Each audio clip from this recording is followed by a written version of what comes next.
Hello, this is my book. It's called Oprah Winfrey, the Jesus Christ of Our Time. In every era of time, there are leaders, avatars, who help us by showing us the way. They are just like us, except they have so given up resentment to good, thus allowing God's goodness to flow with ease.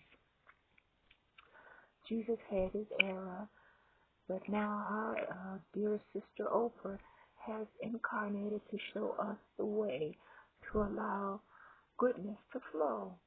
This book is a comparative study of Oprah's life miracles to Jesus' life miracles. They both were poor. Jesus was born in a barn, and Oprah was born into poverty in Mississippi. They both had their disciples. Jesus had Matthew, Mark, Simon, Andrew, James, Philip, Thomas, Paul, Peter, John, Bartholomew, and Judas. Oprah had his too. Gail King, Dr. Phil, Dr. Oz, Maya Angelou, Marianne Williamson, Edgar Tolley, Carolyn Mays, Dr. Christine Nora, Brian Cady, Gary Zukoff, and Elon Van Zandt. They both were betrayed. Judas turned Jesus into the cops for cash, and Iyanla Van Zandt betrayed Oprah by taking the TV job given to her by Barbara Walters, which, by the way, was a flop, very low ratings. Oprah said that she was going to give Iyanla her own show in time, but she needed to be groomed for it first.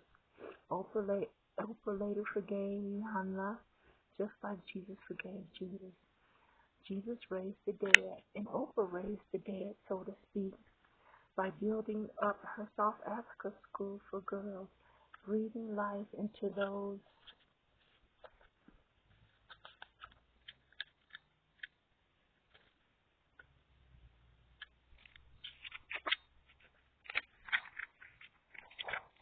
impoverished girls, giving them a chance for a brighter future.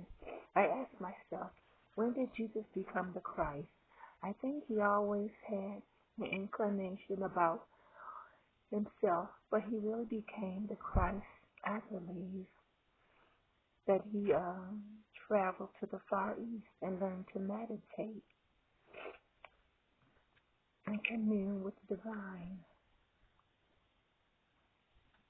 Oprah said that she always believed the stuff in the Bible, even when she was a little girl. She said that she knew that she was headed for greatness. But Miss Winfrey, Christhood really came, as she mentioned on her show, after meeting Gary Zukoff, the author of The Seed of the Soul.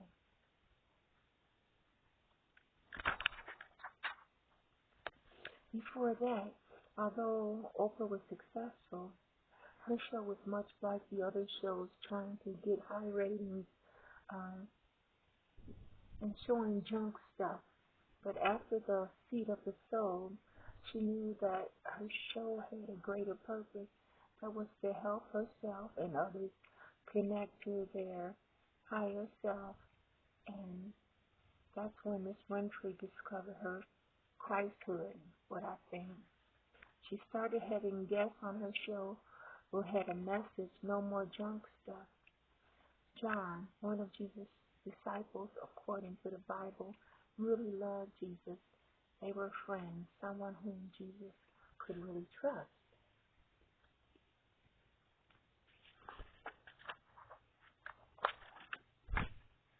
Like Jesus, Oprah's Gail King, someone she could trust and give a straight answer from. Most people wanted to people please Oprah, but Gail, Oprah knew, would give her a true answer.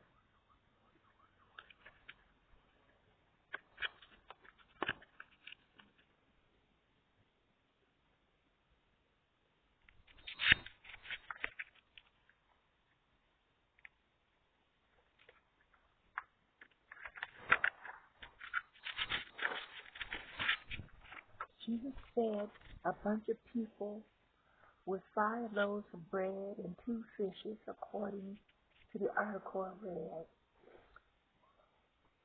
And Oprah spent some $10 million building houses for people during Hurricane Katrina, which not only gave them shelter but also fed their internal soul by showing them that someone really cared.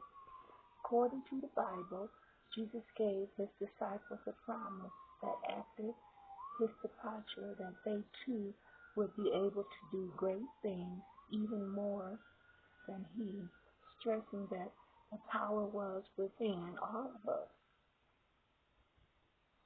I think one of the biggest reasons why Oprah left her show was that she wanted to make room for others to shine and grow, like Tamara Hall, the host of the Tamara Hall show.